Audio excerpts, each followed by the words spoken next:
Warning. The facts you are about to hear are based off 2 hours of researching the pros and cons of history's heroes and most controversial figures. This is Pros and Conquerors, the bad boys of history. I'm going to look into it the next couple days. Don't worry, bro. You're going to be able to buy so many phones. So many phones. You're going to have stacks of phones. Yeah, man. Unopened phones, bro. Fucking, what else? What have you been up to? It's my birthday. Man. Just working like crazy. I know it's your birthday. It's my birthday. 35 years old. Look at me. Half your midlife. I look good. I think you'll die at 70 probably. No, come on. What do you want to make it though? I'm going to make it to 95. Really? Yeah. I think I'll die around 84. Wow. So you just gave yourself 14 more years than me, just automatically in your head? You said 95. Yeah, but you said 70 at first for me. Yeah, because black people die younger. Don't No. Black people live longer as long as we stay away from white people. Well, you're fucking up. You're surrounding yourself with them. You want to marry one? I know my kids are going to be You want to do white. a podcast business with one? Right? What can you do? Your best friend? You got your workplace? You got to do it. Like, buddy. You need them, you know? Just at a certain point, you pull away. Like 55, you pull away. Oh, that's when you pull away? You say, okay. Move to Jamaica? That's it. Call it a life? Bro, I'd love to do that. But nah, man. Properties and shit. Just buy and sell and accumulate wealth. So many people want to do that. I've never been interested in buying property. Neither have I. But Ever. But now maybe. And I would for just myself, but not like to like rent out. and shit. No. But I want a place in the States. I probably want a place in like Texas or something. I just want to. I definitely want a place in Texas. 100%. You down to go to Texas? So what if we just got a place in Texas that we just have there, so that if either one of us goes down, you know what I mean? We both already have. I want to live in Texas. You want to live there, but Yeah. that's a whole nother fucking Mess with process white people. to get there. Yeah, it's a process, but it's like it's a. I was just easy thinking process. about going there for, like, say, okay, so now Our that jobs I'm are doing this, like you can go there. Like this job makes it so you can go there. What do you mean? You can be like it's an international fucking union. Oh, I didn't know Or that. not international, I shouldn't say. It should national. So you can go there? Are you sure? Yeah. It'll like your skills are transferable, and also like that entity can help you. Definitely. Okay, that's a big. I didn't even know that. Bro, that's why I'm concentrating so much on it, because it's like, Yeah, go man. over there. Because I was just thinking, if say I worked on a show for 3 months and then it's like, all right, I got some time off, I'm gonna go to Texas for a month. That's what I was thinking. And do comedy and shit. Do comedy and shit. No, I want to live there. Yeah, I wasn't thinking about living there. I don't think people realize what's gonna happen when Joe Rogan opens up this comedy place. Like, I don't think people actually are like connecting what's gonna happen. It's gonna be like a second golden age of comedy. It's gonna be insane. Like I don't think people get it. It's not gonna be normal. It's not gonna be like the comedy. And where's he? Store. Austin? Yeah. Okay. It's gonna be insane. One of my buddies already bought a place down there. Really? Not a comedian guy, just a guy. He's just a rich guy. Really? Yeah. He was just like, fuck it, eh? So maybe I'll talk to him and be like, yo, let's be neighbors. Bro, that's the place to be. Like what 500,000? Because I've already been looking into it. Me and my girl. Well, 500,000 gets you over there versus here is just ridiculous. Yeah, of course. Ridiculous. It's crazy. What'd you get for your birthday? What was your present? Man, I got shoes. They're up there. Got some nice shoes, Noble shoes. Fucking, and then I saw another pair before when I was leaving, but I was like, I don't want to see them yet. Oh. As I was leaving, I didn't want to see it. So I got another pair of shoes. There's a bag of stuff, and my mom said happy birthday. My brothers. That's usually all I get. Usually, my girlfriend gets me stuff, and that's pretty much it. Multiple pairs of shoes is pretty good though. You're spoiled. Fucking right, bro. 2 pairs. Actually, 3 pairs, because she got me a pair for Valentine's Day. Okay, but we're not including everything. Well, yeah. So how many did you get for your birthday? 2? 2. Okay, Well, you get 3. for What'd you get for Christmas? 3, because I got one for myself. What'd you get for Christmas? Christmas? It doesn't matter what you got for Christmas. Yeah, this guy's bringing up Valentine's Day like that matters. Bro, I'm just saying, in terms of shoes, I got a bunch. And I got a pair for myself. And I bought this shirt for myself. That's why I bought it. Cool. Tupac. You guys remember Tupac? You know why I fucking wore the Tupac shirt? Because I don't have a DMX one. I thought it was going to be because there's only 2 guys in history that have 2 platinum albums in 1 year. And it's DMX, and it's Tupac. Wow, really? You didn't know that? Holy fuck. Jesus, I didn't know that at all. But No. DMX is extra special because he did it his first two back to back same year. He drops a fucking It's Dark and Hell is Hot platinum, and then he dropped Flesh in My Flesh, Blood in My Blood. Yeah. Platinum same year. Wow. You didn't know that? Wow. No, I had no idea. And I didn't know Tupac did it too, but somebody, when DMX passed away, somebody posted a picture and said, there's only two people that have done it. The guy in this picture and the guy behind him, because he had a poster of Tupac behind him. Yeah. So anyways, That's DMX, crazy. Tupac, congratulations. RIP to both of you guys also. That's dope. Legends. So let's get to the you wanna task start at hand. it up? Let's get to the task at hand, because we're already giving stuff away that would have been later on. It's Pros and Conquerors, the bad boys of history. And when people die, it is a time to reflect. And recently, just the other day, DMX passed away. DMX was one of my favorite rappers, one of my top 5. It's going to be impossible for me to not be biased on this episode. But I will say this. Within 24 hours of him passing away, there's feminist and LGBT groups trying to cancel him. Nice timing, guys. You've had the last 30 years to talk about these lyrics, and you're going to do it the day he dies. Thanks a lot. But at the same time, on the other spectrum, the mayor of his hometown in Yonkers is trying to get him a statue or a monument. So fucking right. What a thing that we do right here. Erase him, deface him, replace him, embrace him. Pros and Conquerors, the bad boys of history. Sounds like a guy that we should talk about. People trying to cancel him, people trying to put statues about him. That's exactly what we do around here. Welcome to the show. I'm your host, James Jam Easy Cummins. I'm here with a birthday boy, Colin Cummings. Thank you. Fuck yeah, man. That's crazy and so true. They've had the past 30 years, and I just want to say, I'm telling you, man, those same people, when some black guy gets killed and they get on the internet and find out everything about him, they're the same type of people. Same type of people. DMX dies, and all of a sudden now you're looking for all this. They're the same type of people. Always. It's weird because Gross. DMX he's been a wild boy. He's always been unhinged. He's always been getting into shit, legal trouble here and there, blah, blah, blah. There's been plenty of times that you could have looked into his stuff. Not when everyone is mourning him. They did the same thing with somebody else recently. For sure, man. Who was it? You do it with everybody. Do it with me. Kobe. They did it when Kobe died. Oh, yeah. When Kobe died, they brought up the Colorado girl. And it's just like timing, guys. Timing. That was a... Yeah, the lady with I see everyone talking about how great this person was. Well, remember when he was 30 years ago, he had a line that I didn't like. Yeah. And, okay, I don't want to jump ahead. Let's peel back a second and say initial thoughts on DMX. What did he mean to you growing up? Like, were you a big fan? Fucking, yeah, huge fan. And it happened so young with that video that was like black and white. Because it was like, I forget what his first one? Yeah. Where everything's like, it's like he has his Get at me, dog. Yeah. And like that video is just so raw. It is so raw. I remember seeing that when I was like, I guess I must have been like, I could have been like 10 to like 12 years old watching that shit. And it was just insane and so fucking raw.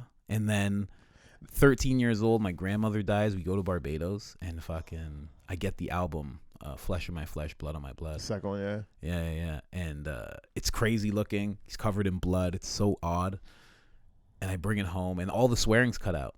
Because in Barbados, they don't allow that. And in that year, he got arrested in Barbados for swearing on stage. Because he's like, I'm just going to do my music. He's like, you guys aren't stopping me. He's like, I'm here. Yeah. So he got arrested in Barbados. Yeah, man. Like around that time. It was funny. It was actually really funny. But yeah, I've always loved DMX.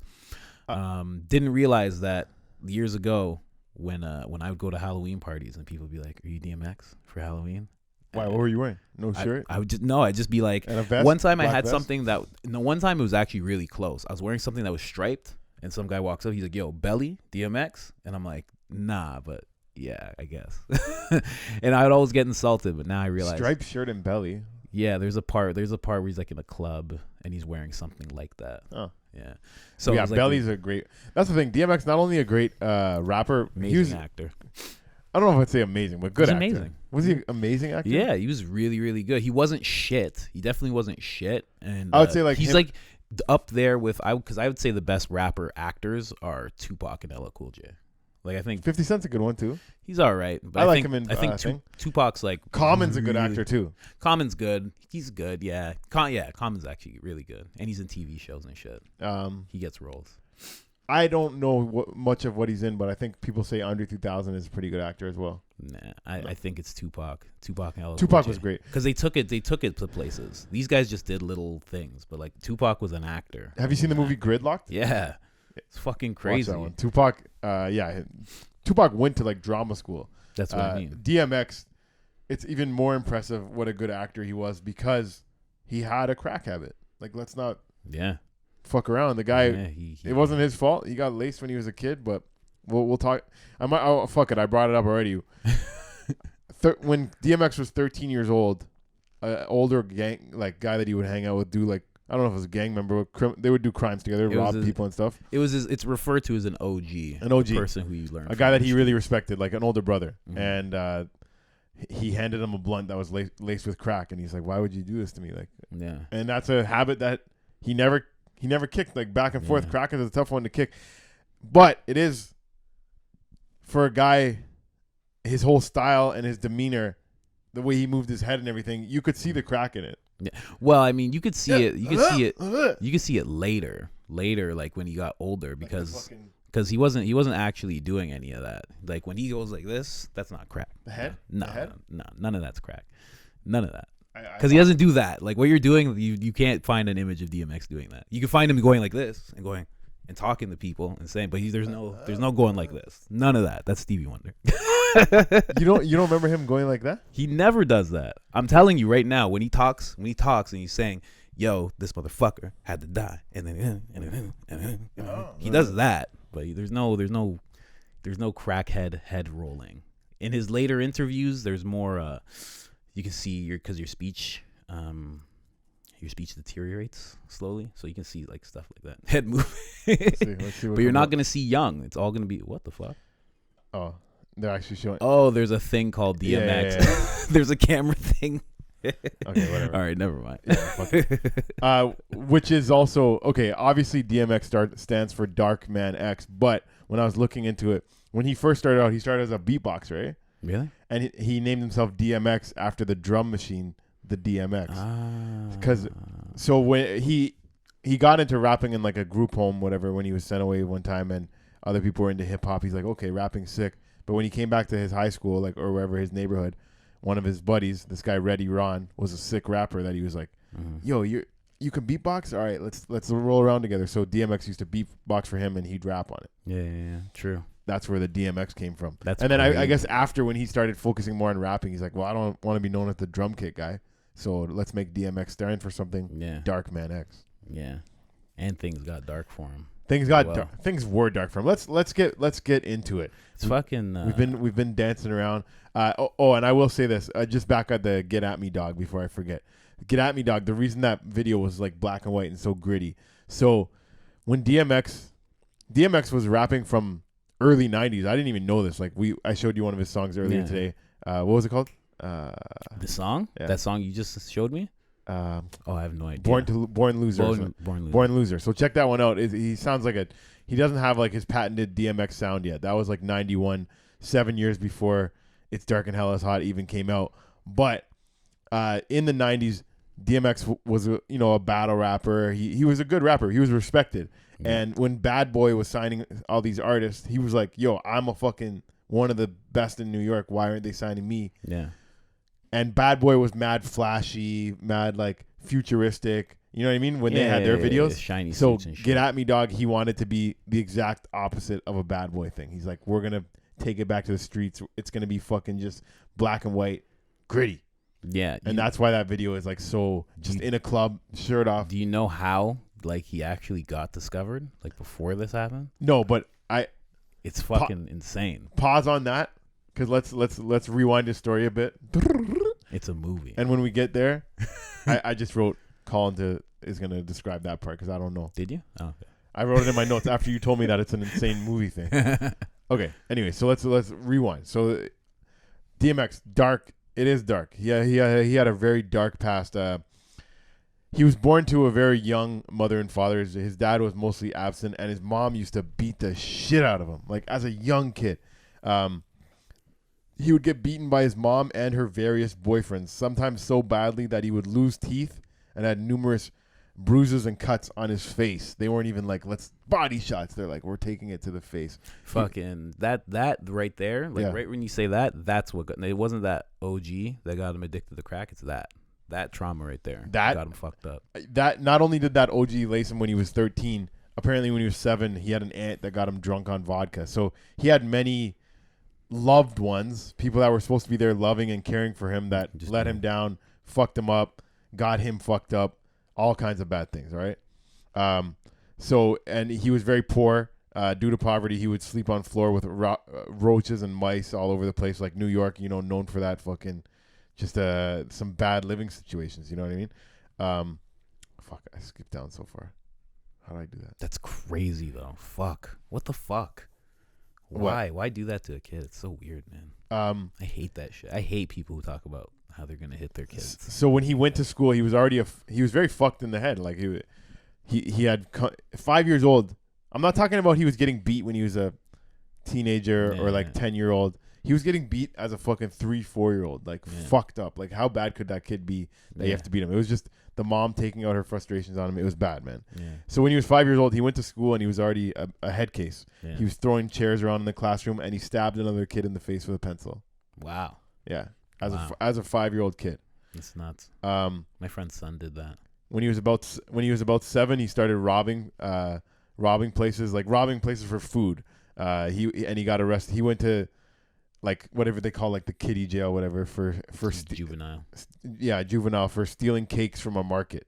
When he came home in the summer, his mom locked him in his bedroom, allowing him only to exit for trips to the bathroom. So pretty much went from like a juvenile detention center to his mom basically making home like that. Yeah, jail. And because juvie is actually more open than that. And this is when he was still young, at the end of 5th grade, so he's 10 years old. That's that right there, what you're describing is solitary confinement. That's another thing that will make you go insane. Yeah, all of this. That's stuff. why they do that to fucking prisoners. It's crazy, man. So the fuck? At the end of 5th grade, he got kicked out of school because he's still acting up in school, and his mom basically tricked him into going into another like detention center. She's like, "Oh, we're just gonna go visit," or it was like a group home kind of thing, like. Yeah. For troubled kids. Yeah. And she's like, we're just going to go visit. But she ended up just leaving him there. And that fucked him in the head. Of course. He remembers that as like the biggest like betrayal of his life. He's 10 years old. His mom takes him to a place and leaves him there for over a year. 18 months he was there. Fuck. Yeah, man. That's crazy. Yo, that's how I felt when my mom left me at school for the first time. I can remember that shit. Really? I was like, yo, what the fuck? I don't want to be here. Now, I was so mad.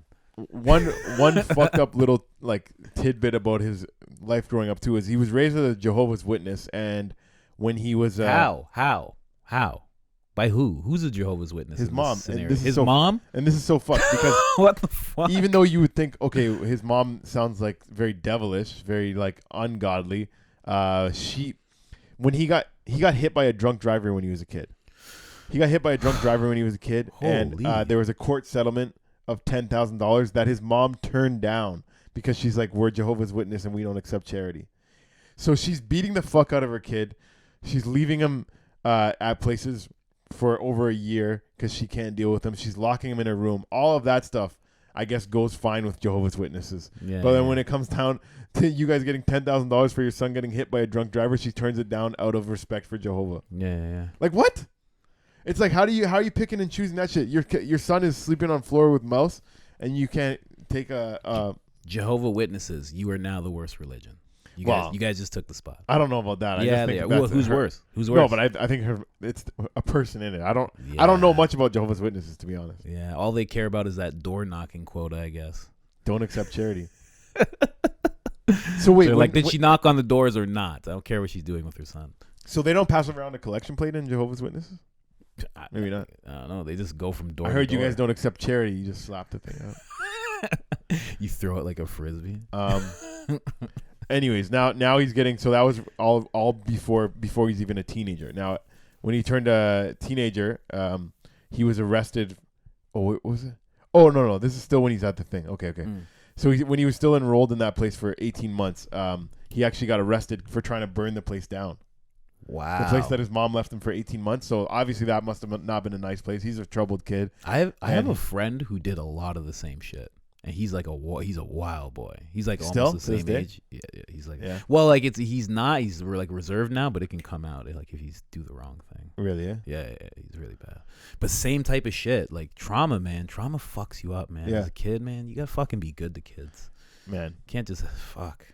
Yeah. I hate hearing this. He this is all before 14. Now he's a teenager, so he tried to burn the place down, gets arrested again, and he's still, another juvenile detention. Now he gets sent home. Now he's with his mom again. But he doesn't want to live with his mom because he's getting abused so much. So he starts living on the streets. He's sleeping in Salvation Army clothing bins, and he finds this is when he starts finding comfort in befriending stray dogs. He, because he's the same thing. And he actually got arrested for robbing a dog from a junkyard. Now, he took the dog. A junkyard dog is usually there to protect the yard, which means wild. that they're wild, they're scary, they're not going to make friends with somebody that just comes in, which means that DMX is a fucking dog whisperer. He's making friends with stray dogs, and not just any stray dogs, like ones that are there to protect dog things. Whisperer. He robbed it from he got arrested for robbing it, which means usually the punishment of trying to get in the junkyard is getting bit by the dog. No. Yeah. He made a friend with the dog, he walked out of there with the dog, and then he got arrested. How weird is that? What did he do? I'd I don't love know. to see this. This is like a movie. Everything. This is fucked. Yeah, the dog, man, the dog. When he passed away, one of my friends, this girl, she's a G. You know what I mean? She's a fucking. Yeah. She's always posting like Crip shit. She's a fucking. She's one of them. She's a hard body woman, I'll say. And but she posted a nice message about DMX, and one of the things she included in it is you're the one that made us like dogs, like as like a, the black community. Like you brought us more into like dogs, pit bulls. Like remember he was the first one walking around with pit bulls and stuff. 100%. And I never thought about that, but I was asking some of my buddies, and like, yeah, I guess that is true. Like I never thought about it, but fucking. Yeah. And that was that became known as like a Yonkers thing because all his videos were like that and different Yonker guys holding those dirty ass chains of those huge dogs and It's shit. crazy, yeah. It became almost like the way you see guys in Philadelphia with dirt bikes. Like it became like that kind of culture. Like their thing, yeah. And it spread. Like my buddy here in Toronto now has a dirt bike. You know really? what I mean? And he's doing wheelies in the street and shit. Shit culture, like shit like that spreads. And yeah, I guess it was DMX to do that. Yeah, I didn't even think of that. Yeah, I know. That's facts. It's crazy. Anyways, yeah, so amazing guy with dogs. Well, let's say that. Like fucking might not be a good people person. But so now he's in high school. So he's already been in and out of juvie, getting arrested, all this before even being in high school. In high school, he was the second fastest kid on his track team. That was cool. But he barely went to class. He actually attended school just to rob people. He ended up robbing by the time he was like in grade 10, 11, he was robbing 3 people a day. Like that's what I used to do. So he turned robbery. Did you really? All day. That was like my main thing because the people I rolled with, they would do that. So it got to the point where I would just go to school to do that. I would just go to school to get weed, do that, and then go home. How would you rob people? You just take them to the washroom. Just be like, give me your shit. Yeah. So he apparently used like his pit bulls as like a weapon. Oh fuck. So he's like, I don't need. He's like, I don't need a gun, and he wasn't even like that. He said he didn't even have to be that aggressive about it. He'd just go up to people with a dog and he'd be like, yeah, give me your shit. You don't like it. It's weird in that you don't have to be too aggressive. Yeah, you're just like, because they're kind of like they don't know what's going on, and they're like they don't know how far you're willing to take it. So. Yeah. And that's when I was young. I was like 14. I was just trying to get some money, smoke weed. I didn't want to be a burden on my mom. I wanted to get some clothes, some Mecca shit. Remember Mecca? Yeah, his first big score. He stole a lady's purse, got $1,000 in it, and he ended up buying a leather collar for his dog and a pair of Timberlands for himself. Fuck, and DMX was born. Yeah, that's I know. Literally the yeah. Get the fucking dog a nice collar. Yo, that is so good. Yeah, man, and okay, so there's another time he went to jail.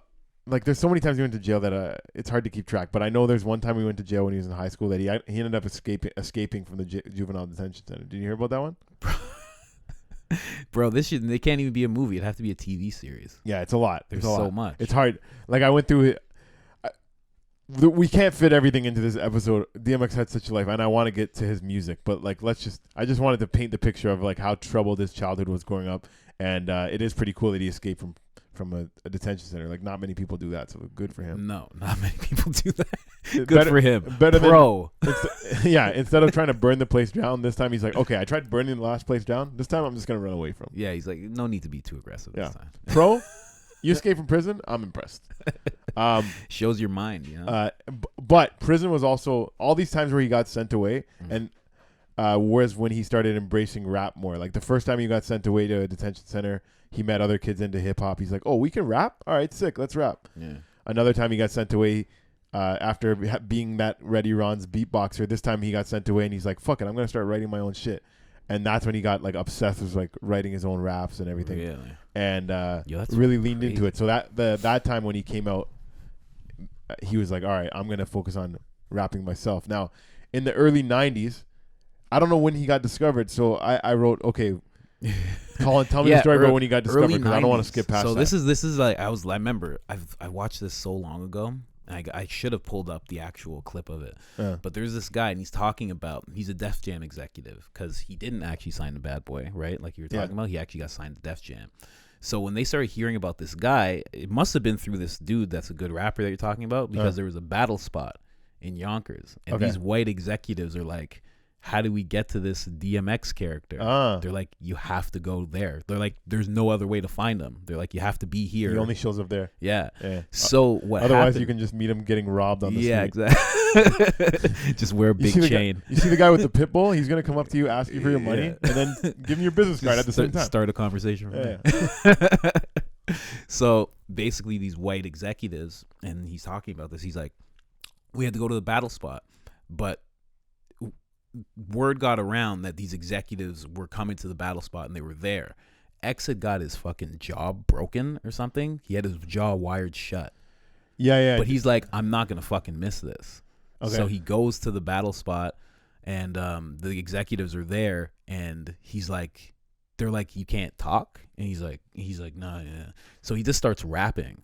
He's like, fuck it, I'm just going to rap. And he's rapping, and as he's rapping, you're hearing bing, bing, bing. They're breaking. Come on. The braces are breaking as he's going, and he's That's doing crazy. the whole, and he's rapping, and they're like, this is the rawest thing we've ever seen.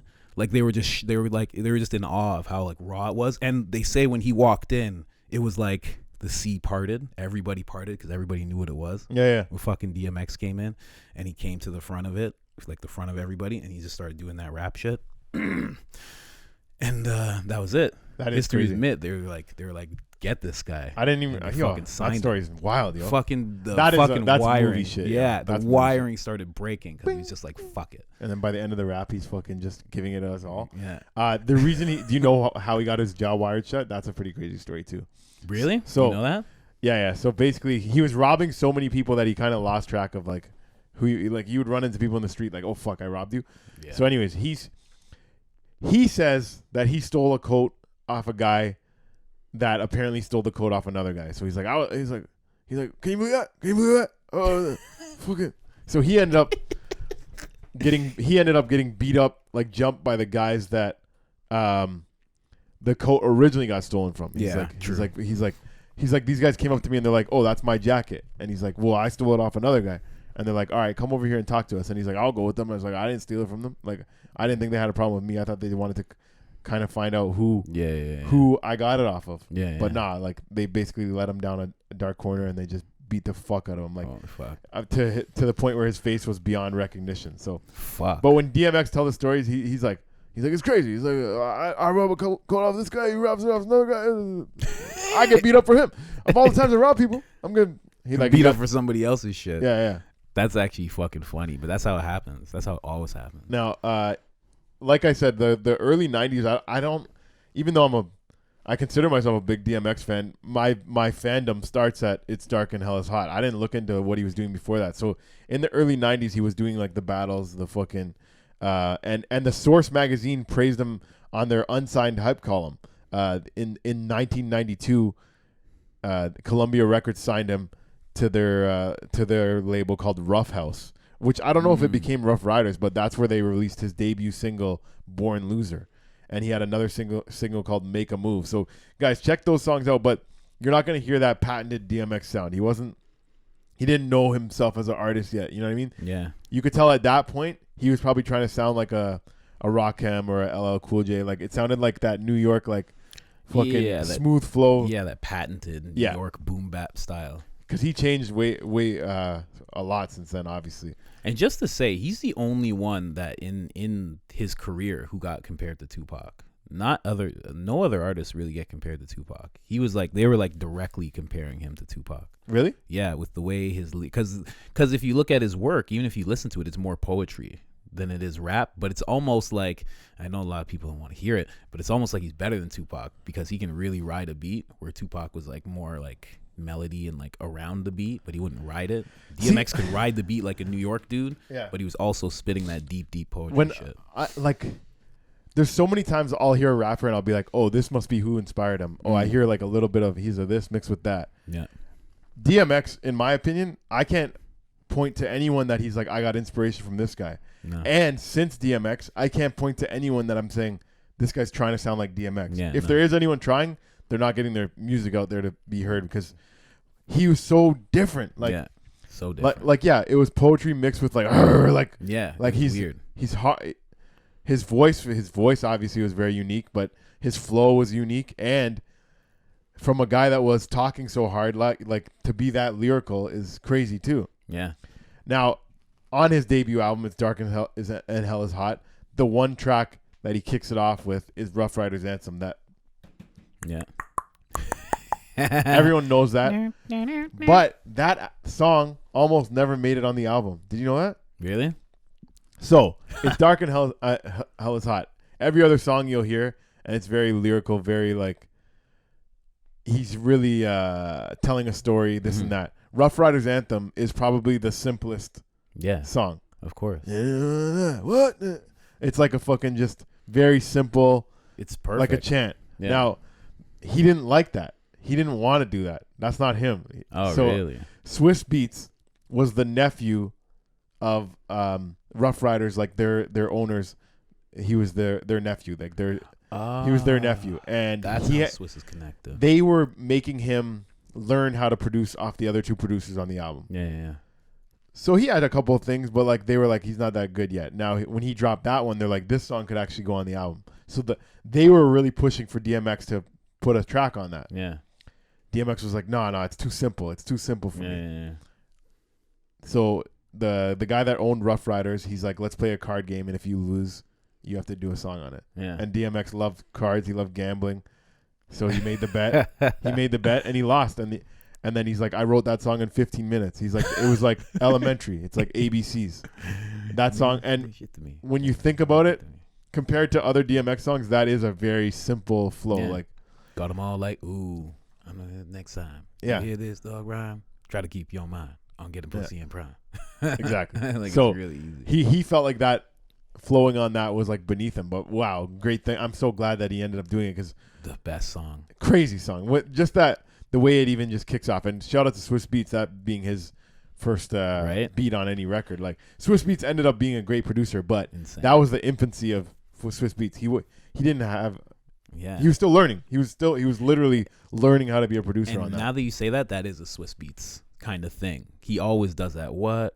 Like, he always has like a little thing like that in his tracks. Yeah, where people can get pumped up to it. Apparently it's like the nicest thing to do for white people. Really? Of course. Well, think about how many times he says nigger in the song. You just say what? That's all you got to say back. Not like these rappers today. They're all mean and shit. Get you on stage, say nigger, and then you're canceled and shit. Yeah, remember the movie Down to Earth? You seen that? Yeah. Down to Earth, where Chris Rock, he dies as a black man. He comes back as an old white man, and but he still has his soul. Yeah, of course. And when that song comes on in that movie, and he starts rapping along with it. And gets punched, it is that song. And gets punched in the face. Yeah, true. That's a tough song to sing without saying the N-word. Bro, to be honest, just say what. DMX, he had it all planned out for you guys. Nicest rapper I just ever. wait for the chorus. Stop, drop, shut him down, open up, But you can say the what and just be right there. You know? DMX, not just that song, but a couple songs that are like so gangster that like so hard, like what he's talking about, like it's just like robbing, killing, fucking people up, that you wouldn't think that you could bump it in a club and dance to it. But that one, Party Up in Here. Party Up in Here. Here we go. Party Up in Here is like what he's talking about and the feeling it gives you are two totally different things. You know what I mean? Yeah. 100%. If I'm about to bring it to you, then I better be quick. Suck my dick. But you're in the club just like dancing to it, having a good time. Like, exactly. Y'all gonna make me lose my mind up in here. Because I heard him talking about that song and he's like, yeah, it ended up being a club song. It ended up being at like elementary school dances. That was at my grade 8 dance. Really? We were playing Party Up in Here. I'm sure it was a safe version, but DMX is like, that song is so disrespectful. He's like, when I rapped it, it was so disrespectful, but it ended up just being like that, like poppy, like that sound. People like it. People, because that's how you get when you're in the club. That's how you roll into the club with that mentality. That was Swiss Beats as well. Yeah, 1, 2, meet me outside. Meet me. Exactly. Swiss Beats. Where he got that from was before he came back to New York. He was living in Atlanta and the marching bands. He's like, I wanted to incorporate that and getting like the crowd chants into it. Yeah, that's where Swiss Beats got that. It's cool how like all this stuff comes together. But since we do tell the pros and cons, and so far we've been very kind to DMX all the way through. Even when we're talking about him robbing people 3 times a day, we're barely talking about it being a bad thing. We will say, okay, so it's dark and hell is hot. One of the things that people are coming at him for, this was 1998. He had a line. He had a line that was unsavourable. Unsavory at best, I'll say. It's on a song called X Is Coming For You. And is that what you're just listening to? Yeah. And when I saw the article about people are trying to cancel DMX, they said LGBT and feminists over homophobic lyrics, which I'm like, okay, I definitely remember him having some homophobic lyrics, but then they said, and rape. And I was like, don't tell me DMX raped somebody. No, he didn't rape anyone, but he did have a rape line. Yeah, he had a rape line. And his rape line was not only rape, it was about raping at least a 16-year-old. He said, as long as she's over 15. Now, I'll say the line. So the line was, because I ain't knocking on the door, I'm coming in the house. I'm gunning for your spouse, trying to send that bitch back to her maker. And if you got a daughter older than 15, I'm a raper. Now you like... That song wasn't one of my favorite DMX songs, and I didn't even remember that lyric. When I heard it, I'm like, "Oh, DMX, damn!" But when I try and justify it because he's one of my favorite, the way I'll justify it is 2 guys in a bar, they want to fight. Now all they're gonna do is punch and kick each other, but chances are one of the guys is gonna be like, "I'll kill you! I'll fucking kill you!" He's not actually gonna kill him. But for 2 guys in a bar who are willing to throw hands, "I'll kill you" is the threat that goes above. Now for DMX, a guy that will kill you, a guy that might kill you, his threat has to be above a kill threat. So his threat is, I'll rape your daughter in front of you. Now he won't actually do it. It's not, but the threat. What you're talking about is Mike Tyson saying, "I'm gonna eat your children." I'm gonna eat your children. He's not gonna eat your children. He just wants you to understand that he is fucking serious about beating the shit out of you. I'm gonna have your mom cleaning my driveway on her hands and knees. I'm not gonna actually do it, but it just sounds like a threat. Exactly. Yeah. It's that type of thing. It's in an interview where there's a reporter actually questioning him, not about this lyric, but in lyrics in general. He's like, this is slick talk. He's like, this is part of it. He's like, part of this whole thing is slick talk. What's that mean? He's like, you have to talk slick. You have to. He's like talking about pulling people in to what you're saying and making it not cool, but like, I don't know, something that people would grab onto, like something that pops out. He's like, you're talking slick, but that's what rap is. You talk slick. You don't always have the best clothes, but you talk like you do. You don't always have the greatest cars, but you talk like you do. It's slick talk. You know what I mean? It's like right now, if we started talking about our bodies, I would start talking about my body like I had an 8-pack. If we were like just making jokes about each other, I'd be like, bro, I'm in pristine condition. What are you talking about right here? You know what I mean? And then you'd be like, blah, blah, blah. And I'd talk about something about you. Like the fucking tattoo you have on your ass of a fucking 4-leaf clover.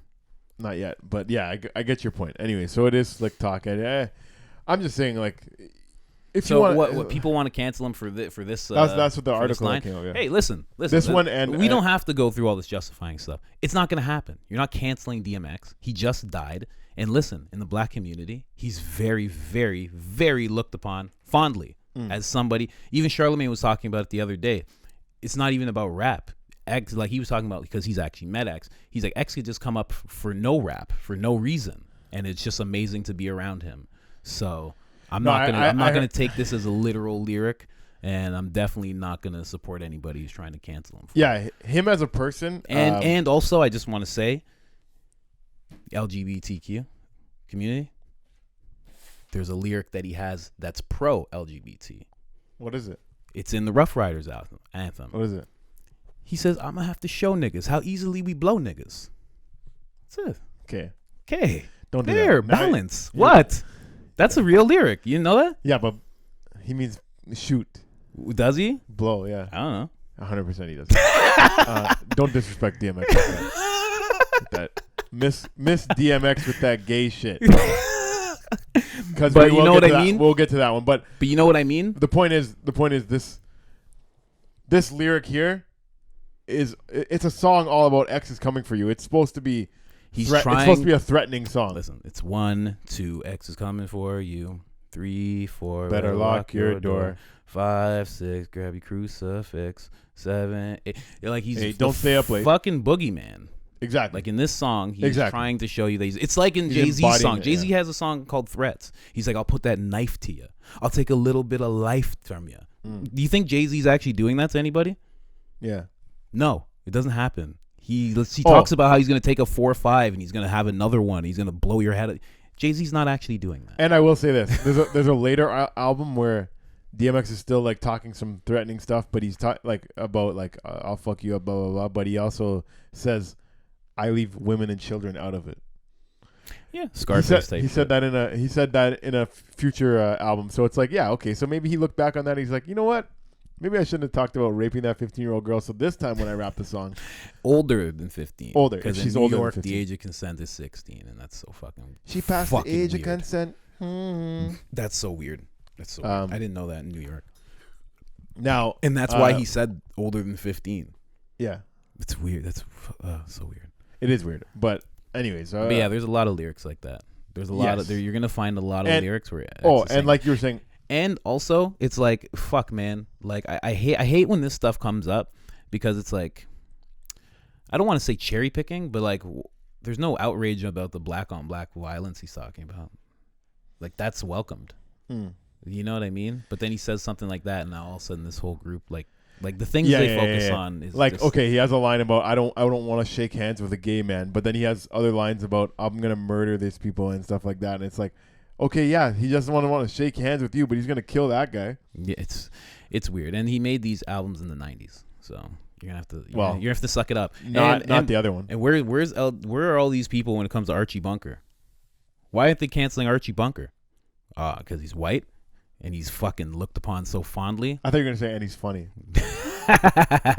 But DMX is funny too.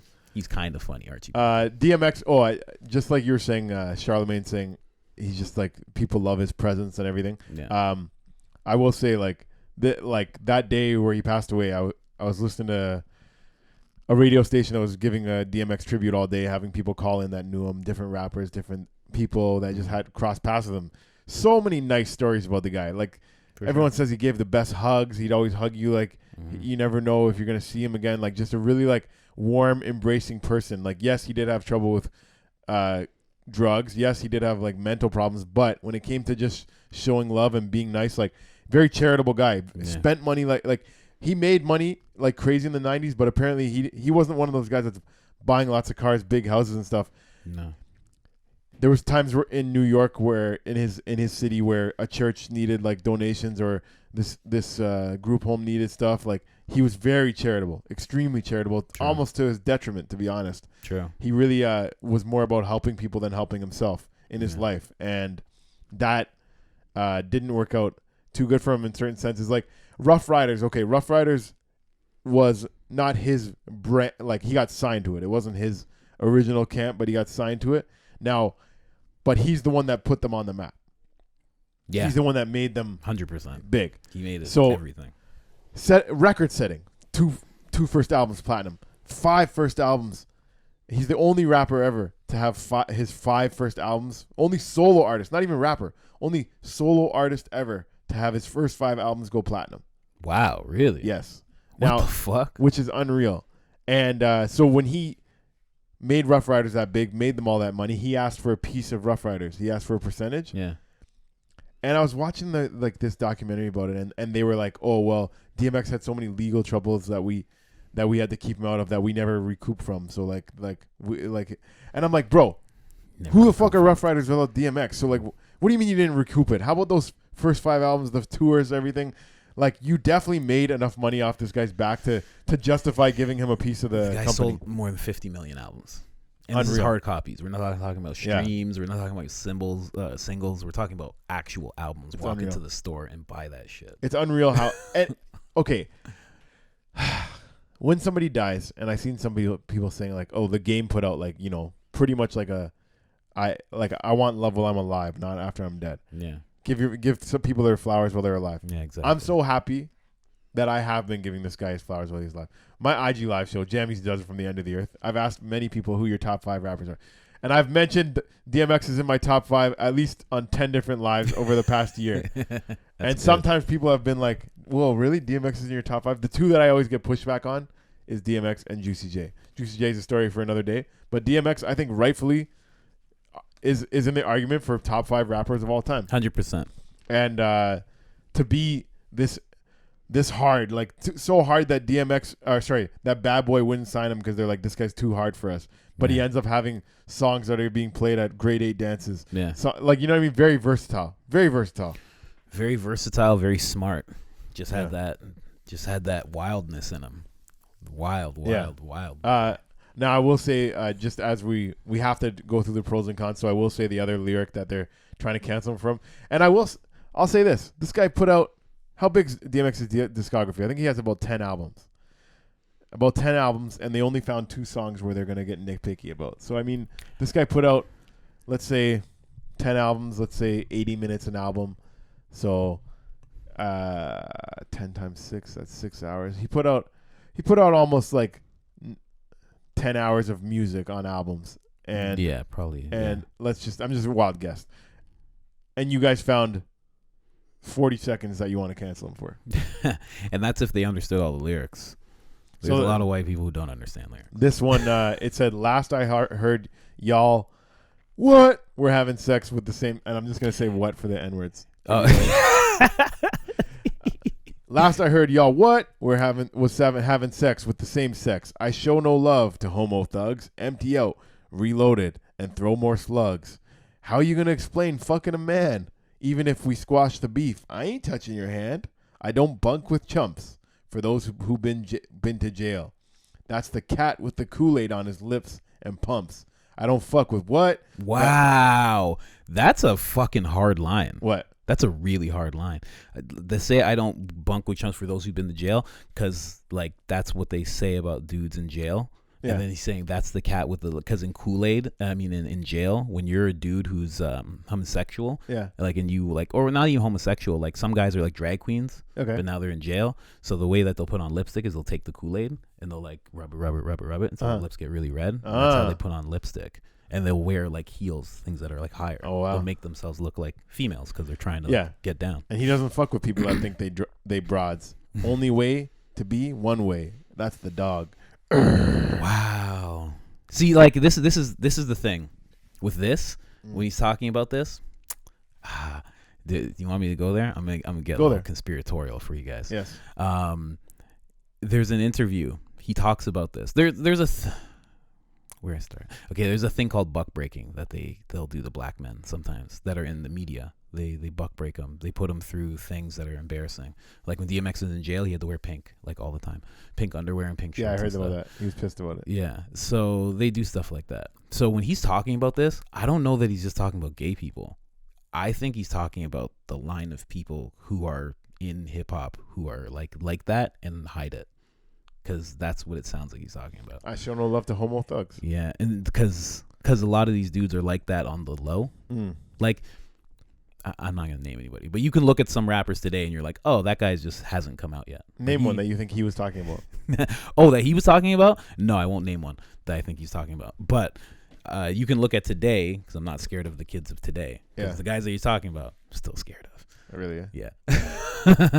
But I think he's talking about that more so than anything. I don't think he's referring to the gay community in that sense. Because these gentlemen who he's talking about homo thugs. Yeah, like which is not like you don't see many homo thugs at the gay pride parade. Because you don't see like the when guys. he's talking about guys on the DL who it's like, how did you get on? How did you become a rapper? There's some guys who do it one way and there's some guys who do it another way. And I think he's talking about those guys because those guys do it for money. They don't do it for their sexual preference. They're doing it for money.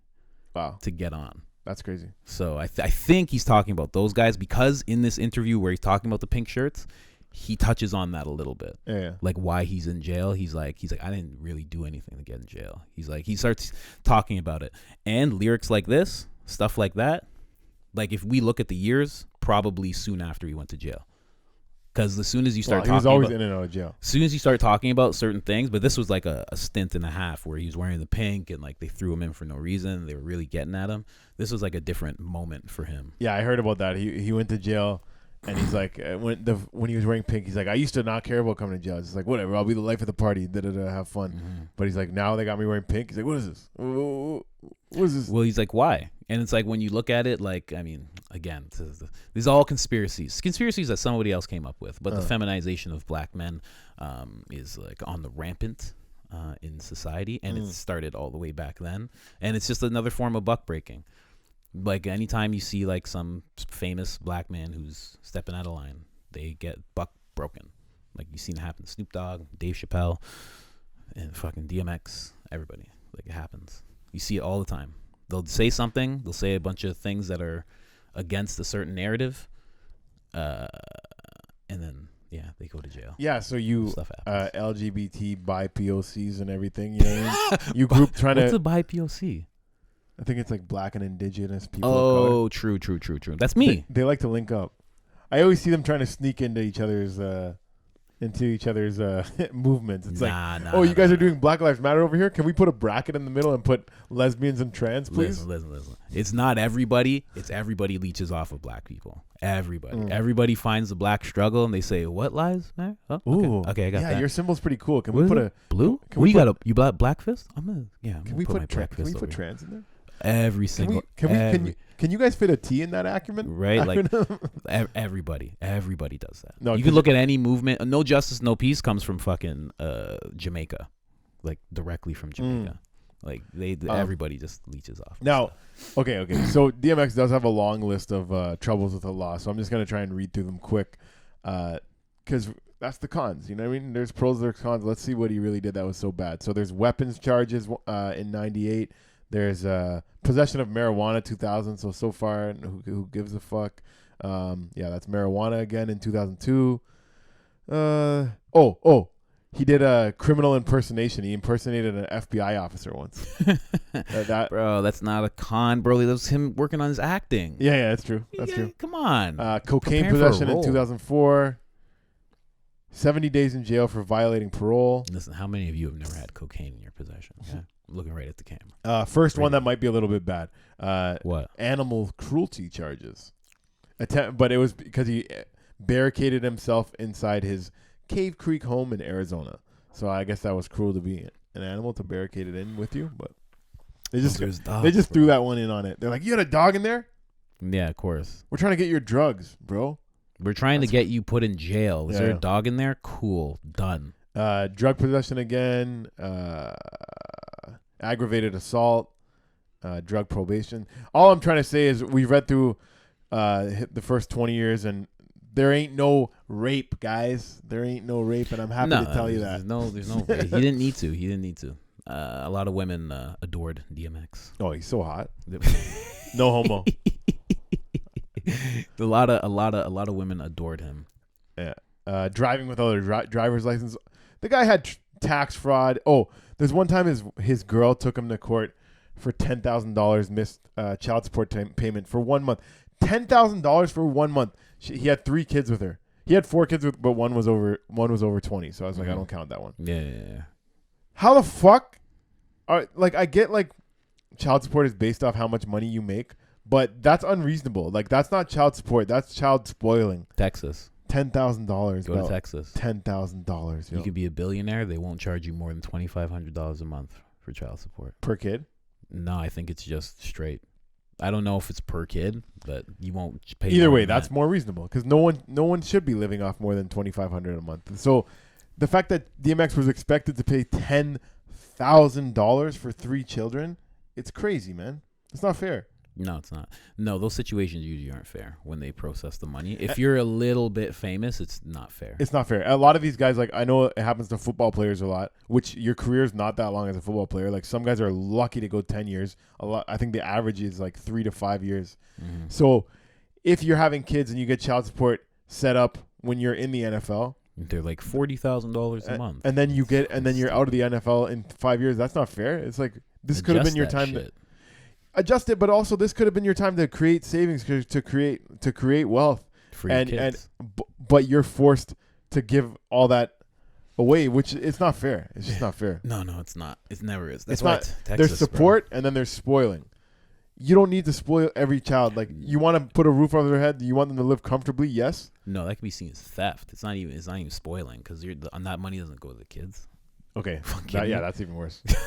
That money's not going to the kids. I'm just saying, like, not all of it. You know, it's like $5,000 for the kids, $5,000 for me. Yeah. So most of his stuff he has tons of a list of crimes. You guys go to his Wikipedia if you want to check it out. But comment on our page. Tell me what he did that was that bad. Like, listen, he robbed people when he was a kid. He got rich. He didn't rob that many people anymore. Yeah, that's how I did it too. When I didn't need to anymore, I stopped. Like, what can you do? And plus everything that he went through. Jesus Christ, This is how you are after you go through shit like that. This is the fucking track record that you'll leave behind. I've never not seen it happen. I know so many guys. That are like just out there wild, ready to go, and fucking they all have backgrounds like this, like in their childhoods, like just fucked up. I did see one complex article. They have the 15 most DMX moments ever. So there's the time where DMX impersonated a federal agent. It was a bad month for DMX. The pair of indictments stemmed from an oddball arrest where he impersonated a federal agent before crashing his car. So, impersonating a federal agent, I guess that's one way to try and get out of an accident. You crash your car, they roll up to you, and you say, "Oh, I'm FBI. Don't worry about it."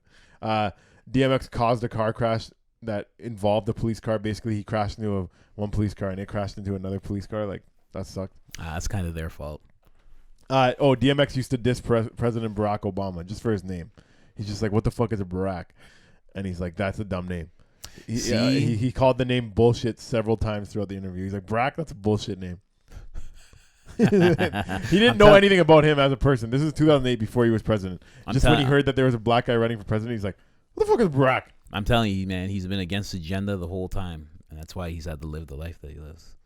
He's been against agenda? The whole agenda of things that are going on. Every other rapper at that time was like, "I love this Barack character." Even if I hadn't met him, I am going to vote for him, and you should do the same. Please go and do that, black people. And DMX was like, "This is a bullshit name, y'all. I'm sorry. I don't even understand. Like, what's a Barack? Yeah. Like, what we really like? What happened to like Carl? We can't get Carl." Yeah. We can't get Earl. His name was Earl. Earl Simmons. I love that name. Oh yeah, and he compared Drake's talent to a washing machine. See, he's always been against. He said, always. He said he's talented, but his sound is redundant, like a washing machine. You know. He's talented. It sounds like a washing machine. He's got talent, yeah, but I mean, it's a little like a washing machine, you know. Fast cycle.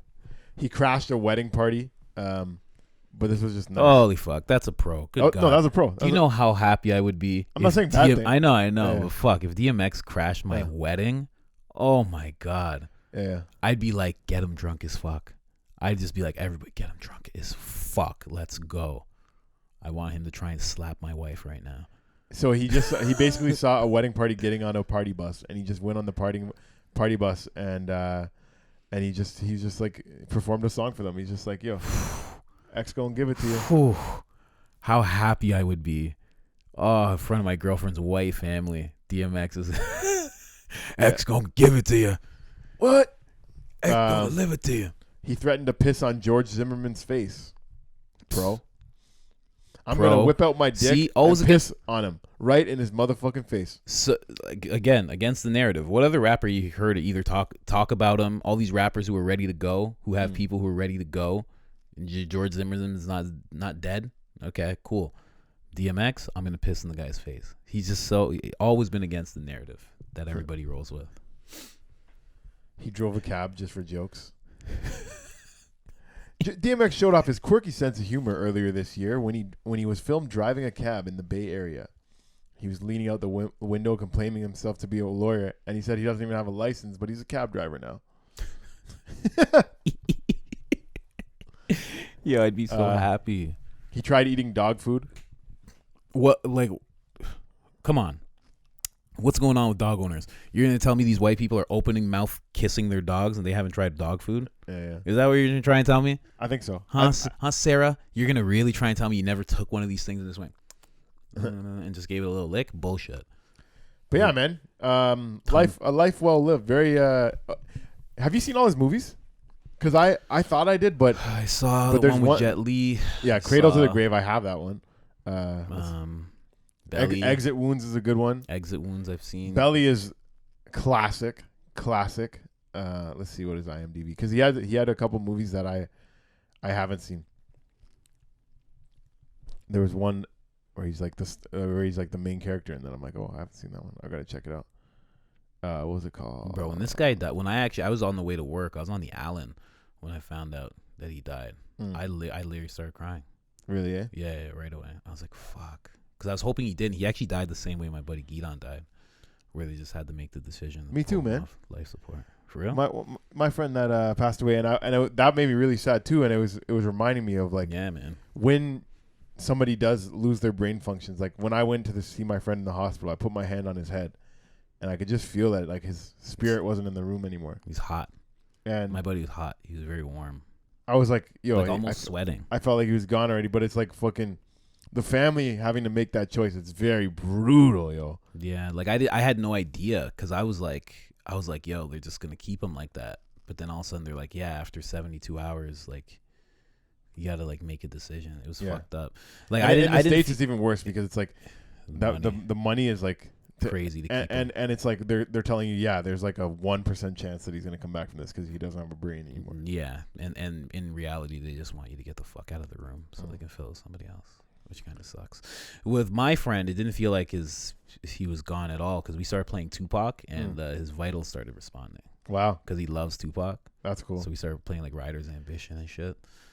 So yeah, he had. Oh, this only came out in 2019. So DMX has another movie that with Steven Seagal called Beyond the Law. Gotta check it out. It's only Sick. It's rated 4 out of 10. I'm gonna watch it. And he has one called Never Die Alone. Have you seen that one? No. And he's the star of that one. So I gotta check those two out. Sick. I had no idea. Oh fuck! I kicked that. Let me see. Yeah, man. So cameras. There we go. Very interesting life, and I will say, interesting little relationship between him and Jay-Z, because those guys came up at the same time. They battled. DMX battled him, and I think DMX won. DMX won. In my opinion, I think DMX won. There's one battle that apparently was like one of the best battles ever. That you see Jay-Z's verse, but DMX said he didn't want his recorded, so no one will ever know what it was. But apparently, it was like one of the tightest battles ever. It was really great. DMX won though. And but what's fucked up is DMX was way more popular for the first little bit, and then Jay-Z kind of took off more. And DMX was not riding with the narrative at any point. Jay-Z rode with the narrative the whole time. Well, Jay-Z also was better with his money, and what ended up happening was Jay-Z ended up being president of Def Jam, where DMX was recording an album, and this is where DMX was like, yo, fuck this, I don't want to work for Jay-Z. Yeah. Like, I used to want to eat his food at battles. Like, that was like my what do you call it? Like my equal. That's not gonna be my boss, my peer. Yeah. So he at that time he has to get bought out. But Jay-Z's always had mad respect for DMX, so he actually just let him out. Like he didn't. Of course, because DMX has not gone along with the narrative. He could have. He could have been. He could have been like Jay-Z if he wanted to. He just always. He's like fucking Jesus. He's like a man of the people. He's like, let me just pull back. I'm not gonna go that route. I'm not gonna fucking sell out. I'm not gonna do any crazy fucking pop records or anything. I'm just gonna do what I'm gonna do. One really nice thing that Jay-Z did the same day DMX died was him and Beyonce bought all the masters and they just donated it to his kids. Yeah, they're gonna give it to the kids. He has 15 kids. Yeah. So is it 15? 15 kids. Oh, I thought it was 11. No, 15. Fuck, 15. Yeah, man. So shout out to Jay-Z for doing that. That's really good. Because you have to respect the DMX. You have to. It's just like Cat Williams. Cat Williams right now could be the biggest comedian in the world. The 100% the best comedian in the world. He would top Dave Chappelle right now if he could. But he just won't go along with everything he's supposed to go along with. That's debatable. It's true. It's 100% true. How could it be 100% true? Because he literally pulled out as he was on the way to stardom. Okay. Like Patrice died, and people are always like, where would these people be without Patrice? Like he pulled himself out. He said, I like Cat Williams. He said, pimpin'. I've seen Cat Williams specials that it doesn't matter because you have to think about what he would have grown into. How many specials has he missed so far? If he was doing one every year and a half, he didn't stop doing comedy ever. I know he hasn't stopped, but how many specials has he put out? Like how much would he have grown if he just kept going? He never stopped though. He never stopped doing comedy, so I don't get your point. Go. Find it.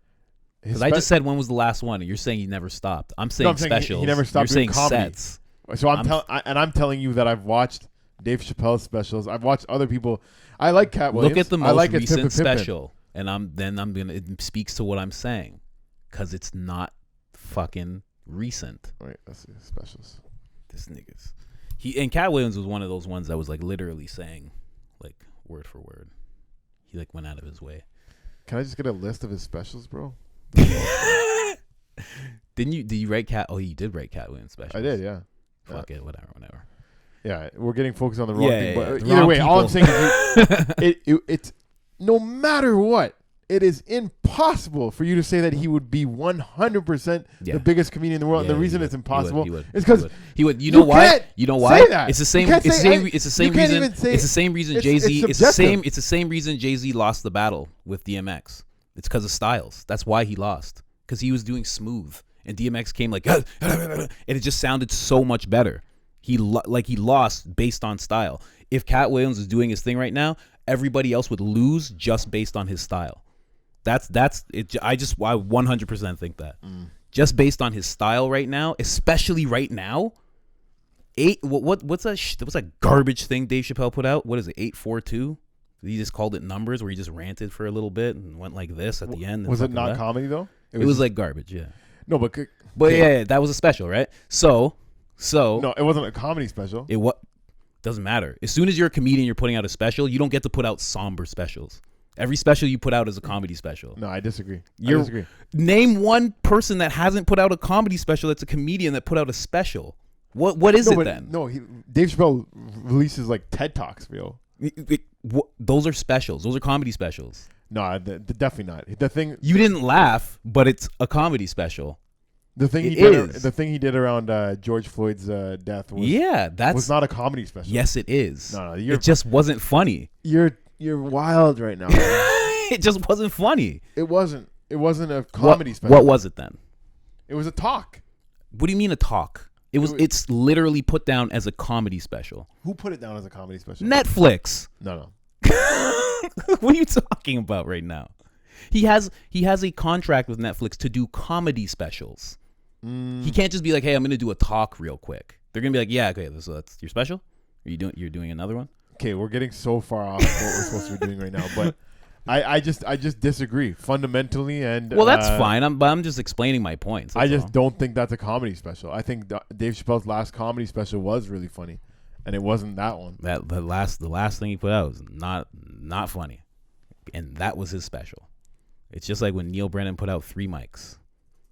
It wasn't all funny, but it's still a comedy special. So just like when the Birds was just like when Amy Schumer puts out a special. It's not funny, but it's still a comedy special. Okay, Killing Them Softly, that's a special. Of course. That was back in the day. I'm trying to find his more recent one. The Age of Spin, that's a special. Of course. Okay. Equanimity, that's a special. And then Yeah. he had one other one, the Birds one. Sticks and Stones, that was a special. Keep Sticks going. and Stones was a special. I know. I'm talking about the most recent one. Yeah, that was the last one. It's That not. was his last spell. That was his last special. Comedy special. You're talking about talks. That's You not, just pulled up a thing that If is I- not from 2021, and you're trying to show me right now. that's his about, last comedy special. Go up to the top.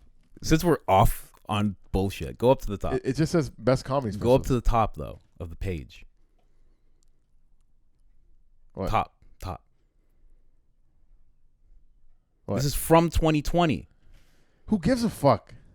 So they wouldn't have the thing. Fuck you. If it doesn't even have the thing because it wasn't out when they made this. Okay, but I'm telling you. I know you're telling, and I'm telling you.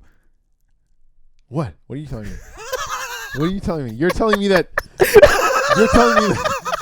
You're telling me that TED Talks that he did are comedy specials, and I think that Dave Chappelle himself would say that those are not comedy specials. That's me speaking my mind. Well, then he's pretty specific about what he wants when it comes to HBO and Netflix. Wouldn't he be like, "Hey guys, take that out of the comedy section of Netflix"? No, because they're just gonna be like, "Yo, you're Dave Chappelle." Exactly. Yeah. Exactly. And that's what the rest of the world does too. So that's why when they watched it, they're like, "This isn't funny." 'Cause it's not supposed to be. I know, but it was still one of his specials. It's like it's like if you go up Okay, on why does stage, a comedy guy and have to do comedy every time? When okay, Kanye West is a rapper, but It's he's fine. still He gonna does- release a gospel album.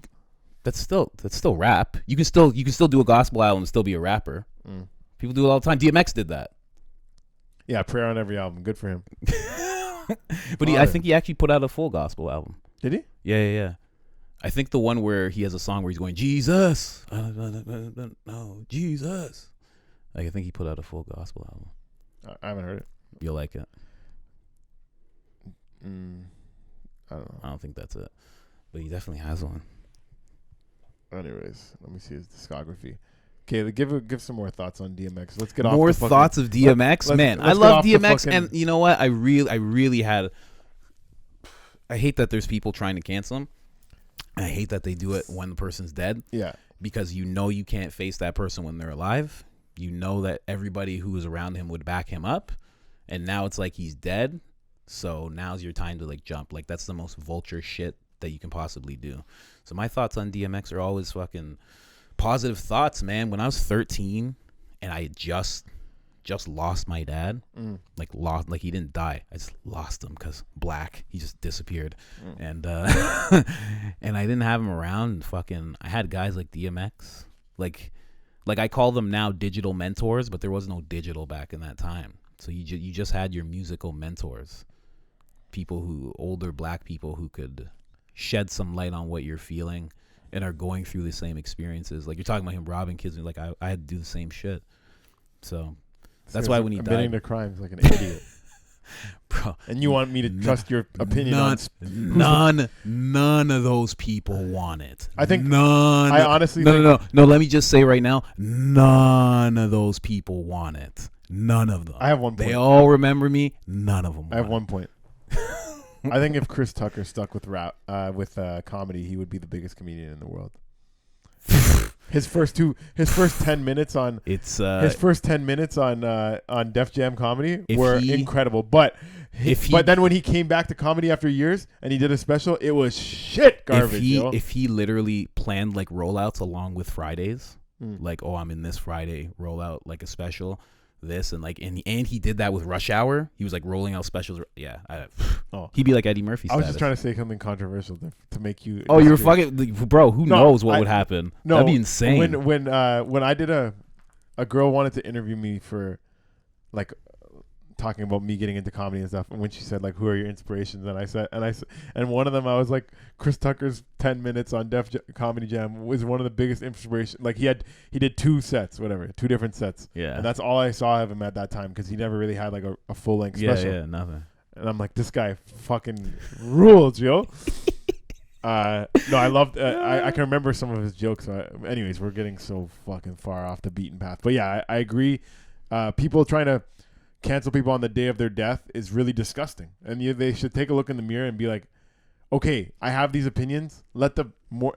Same thing with Kobe. I hated that. It's like, okay, we already had that discussion 10 years ago. I don't even remember people having this discussion about DMX. If it did happen, it wasn't a big thing. So for them to do that, for me to see, I'm fucking just trying to listen to DMX all day and just have good memories and all this stuff. And then I'm scrolling through Instagram and I see feminists and LGBT trying to cancel DMX. Yeah. 24 hours? Guys, relax. Yeah. Why don't you jump on Prince Philip and like how he has the most racist family that's ever existed? Oh my God. That's fucking pretty much destroyed the world. I didn't hear anything about that. Let me just give a shout out to pretty sure his ancestors were murdering gay people, and black people, everybody. The fact that they died the same day was pretty cool. And the only reason I say it was pretty cool, shout out to this comedian Tyler Morrison. He dropped this joke that I thought was great. Prince Philip dying today was like God's version of pouring out Old English on the curb. Wow. Holy fuck. Great joke. That's fucking solid. And yeah, fuck Prince That's so Philip. solid. R.I.P. DMX. Fuck Prince Philip. Yeah, and Megan can't go to the funeral? Fuck out of here. Yeah, no, I've just been listening to pure DMX stuff and watching old things, and when I was listening to that radio show, like so many good stories about DMX, and I'll just say like just the kind of person he was. I'll just say this before we go, and it's DMX was eating wings at a restaurant somewhere in the States, whatever, and he took a bite of the wings and he's like, this is the best wings I ever had in my life. These are the best wings I ever had. He got up, told the restaurant, he's like, these are great wings. Like, I love these wings. Like, and at the end, he went to the back and he just hailed up every cook in the house. And he's just like, yo, you guys are fucking killing it. Wow. That's the kind of guy DMX was. That was him, everyday life, not reading into his lyrics. Him as a person was a guy that wanted to make people feel good around him. If he enjoyed your work, if he saw you having fun at a wedding party, he gonna come on and show you guys love. If he takes a bite of your wings and you make good wings, he's gonna show you love.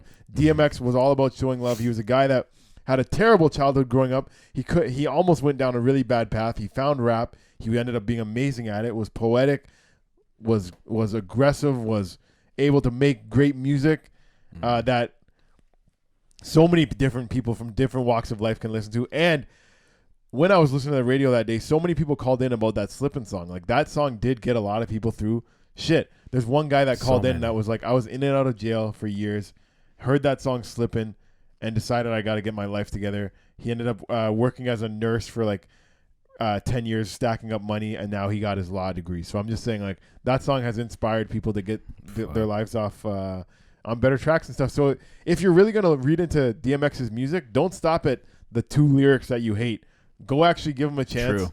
Listen to songs like Slippin'. Listen to songs like Damien. Watch. That's a good. He has Damien part 1, 2, and 3. Yeah. And that's a good look at what he's going through in his head. The 2 sides. Yes, he has a prayer on every album. Yes, he's talking about fucking people up and doing some monstrous stuff on some albums. But it's like that was what's going on in his head. He's being torn on 2 different sides. He had a mother that never showed him love. And at the same time he's making best friends with dogs. He had a guy that wanted. he has a loving spirit inside of him. Yeah, exactly. And he wanted to be accepted. And R.I.P. DMX. I love DMX, man. Shout out to DMX, the dog.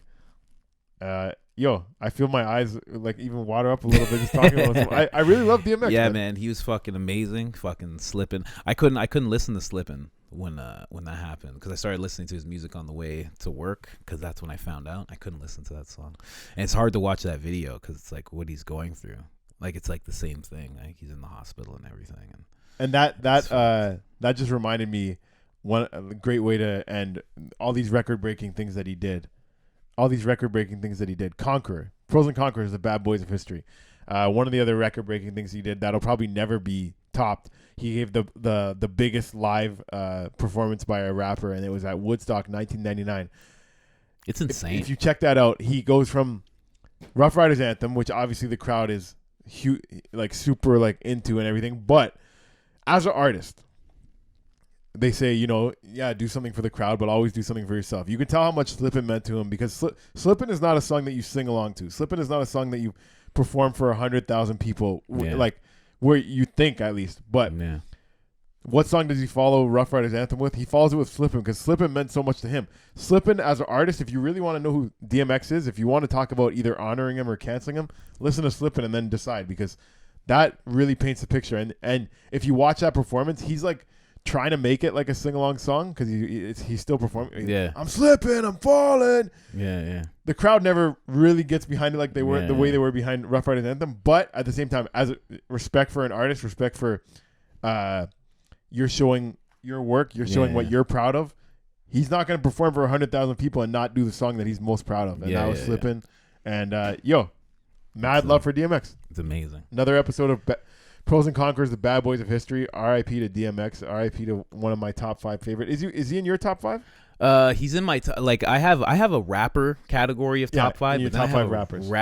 I have a rapper people top 5 because there's so he's in your people. Yeah, because I'm so big into interviews. That's why I do this shit. Yeah. So I always like he's in my top 5 of rappers of people. Like Tupac, I've never listened to a Tupac album from front to back. Really? But I've listened to every single interview he's ever done like 100 times. So as a person, those guys are definitely in my top 5. And there's very few. I don't even think I can have a top 5 of like people who are genuine and amazing and looking to trigger like the brain that's going to change the world, because that's what he was trying to do.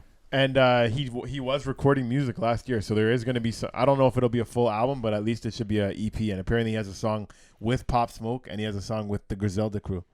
So I'm really looking forward to that'd be sick. DMX, the music that is coming out. Even though he's passed away, he's still going to leave us with one last gift. I hope it comes out. I don't know how much of it was completed, but those 2 tracks, at least he teased them. He said that they're on the way. So also the clip of him with his daughter on the roller coaster. Go check that Screaming? out.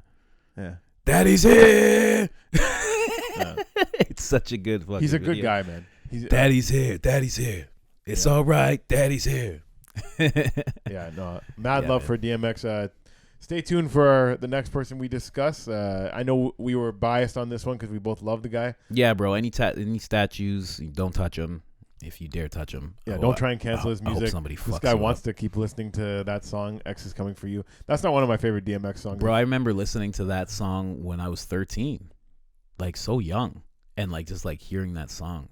Wow, you're like, I could fuck a girl that's about 15, no problem. Well, yeah. It wasn't even it wasn't a conflicting thing. Yeah, it wasn't a conflicting thing I'm when gonna I fuck heard your it. daughter in front of you, sir.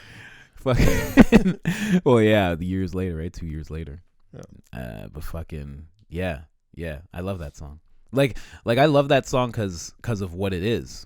Like, it's hard because if you don't know hip hop, like I want to say, like if you go back to Redman. So if you do know hip hop, you know Redman's like a cartoon character.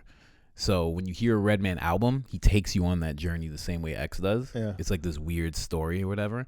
Redman's is usually funny, but X's was always dark and like riddled with like ups and downs and everything. Like right to the prayer that was at the end, to the gangster shit that's at the beginning. So that hearing that song, that's a part of it. Like if you listen to that album and then that song comes on, it's a part of it. It's trying to it lets you know exactly who you're hearing in the next songs, because I think a couple of songs after it's Damien's the next one. So it's like you have to really go through the album. Like he even talks about that in interviews. He's like, you can't just listen to one part. He's like, you got to go through the album, 100%. taking you on a fucking journey. 100%. Here. So you got to understand who he is. And that song, 1-2 X is Coming For You, that gives you an exact example.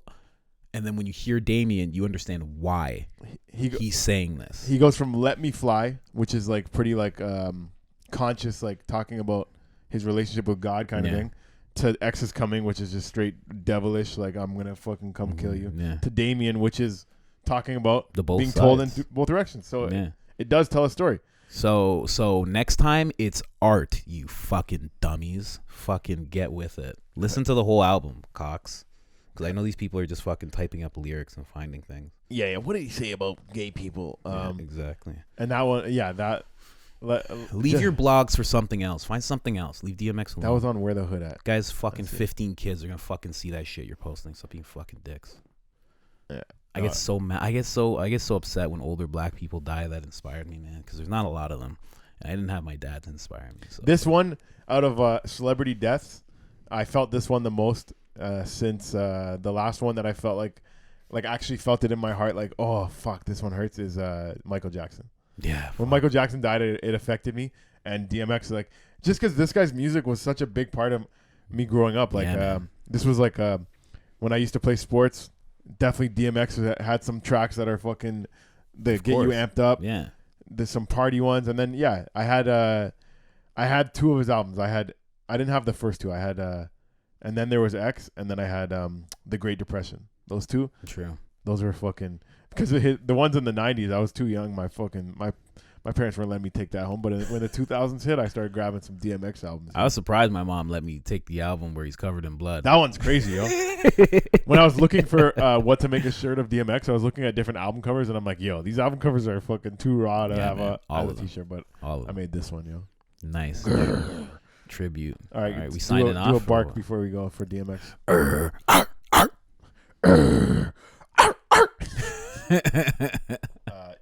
Shout out to our dog, yo. Shout out to the dog. The dog. Right. Our cameras dying. We're Peace. done. Yeah. Wrap it up. Peace. Oh yeah, where to find us? Where are you gonna? Where can they find you, Jam? They find me at jam_easy. You can find us at the Bad Boys of History. You can find Colin at Colin's Process. I'm doing all sorts of things there. I'm working a lot, but you know. Oh, and tune into our other podcast, Wagwan with the Wagwan, where we talk about hip-hop news, entertainment, you know what I mean, gossip, all that fun stuff, and maybe a little bit of what's going on in our lives, if you want to find out a little bit more about us. Exactly. And now we're about to do that, do a little DMX tribute again. Yeah. All right, peace. Peace.